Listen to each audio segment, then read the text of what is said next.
కాదు. స్కాంద పురాణంలో ఒక ఆఖ్యానం ఉంది. మణినాగము అని ఒక పేరు, దానికి అలవాటు. అది ఎప్పుడు శివ శివ శివ శివ శివ శివ అంటుంటుంది. ఆ పాము ఒక రోజున పుట్టలోంచి బయటికి వస్తూ శివ శివ శివ అంటూ వెళ్ళిపోతుంది. పైనుంచి గరుత్మంతుడు వచ్చాడు. ఆయన పాముని తన్నుకు పోదామని వస్తుంటే అది నిర్భయంగా నేను శివనామం చెప్తుండగా నన్ను గరుత్మంతుడు ఏం చేస్తారని వెళ్ళిపోతాడు. గరుత్మంతుడు తన్నబోయాడు. అన్నీ తెలుసున్నవాడు సర్వజ్ఞ, ఆయనకి తెలియదండి. ఆయన వెంటనే నందిని పిలిచి మణినాగాన్ని కాపాడు అన్నాడు. ఆయన వెంటనే శ్రీ మహావిష్ణువుకి వెళ్ళి చెప్పారు, అయ్యా గరుత్మంతుడు చెనకబోతున్నాడు, శివాజ్ఞ, మణినాగమును చెనకకూడదు. గరుత్మంతుణ్ణి వెంటనే శ్రీ మహావిష్ణువు పిలిచి నువ్వు ఆ మణినాగమును చెనకవద్దు అన్నారు. తినబోతున్న ఆహారాన్ని వద్దు అని ఎవరు నిర్బంధించకూడదు, కాబట్టి నేను తింటాను అని గరుత్మంతుడు మణినాగం మీదకి వెళ్ళాడు. శ్రీ మహావిష్ణువు గరుత్మంతుడిలో ఉన్న శక్తిని ఉపసంహారం చేశారు. ఒక సామాన్యమైన పిట్ట నేల మీద పడిపోయినట్టుగా గరుత్మంతుడు నేల మీద పడిపోయాడు. పడిపోయి అప్పుడు ఆర్తితో విష్ణువుని ప్రార్థన చేశాడు, శివాజ్ఞని ఎదిరించి ఎప్పుడు తిరక్కో, ఇంకెప్పుడు మణినాగం జోలికి వెళ్ళకని మళ్ళీ గరుత్మంతుడికి శక్తినిచ్చారు.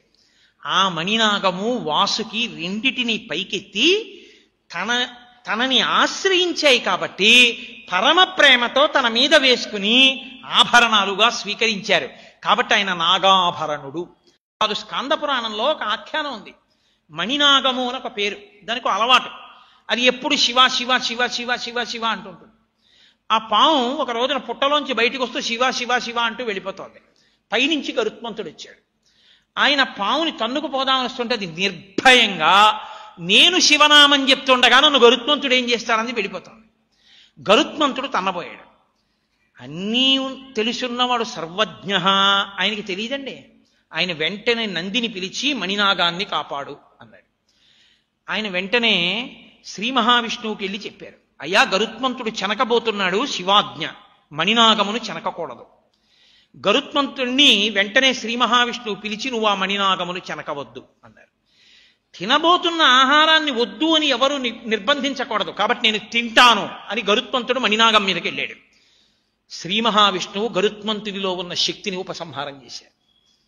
ఒక సామాన్యమైన పిట్ట నేల మీద పడిపోయినట్టుగా గరుత్మంతుడు నేల మీద పడిపోయాడు. పడిపోయి అప్పుడు ఆర్తితో విష్ణువుని ప్రార్థన చేశాడు, శివాజ్ఞని ఎదిరించి ఎప్పుడు తిరక్కో, ఇంకెప్పుడు మణినాగం జోలికి వెళ్ళకని మళ్ళీ గరుత్మంతుడికి శక్తినిచ్చారు.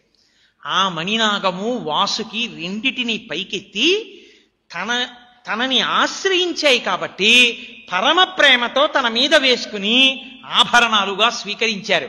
కాబట్టి ఆయన నాగాభరణుడు.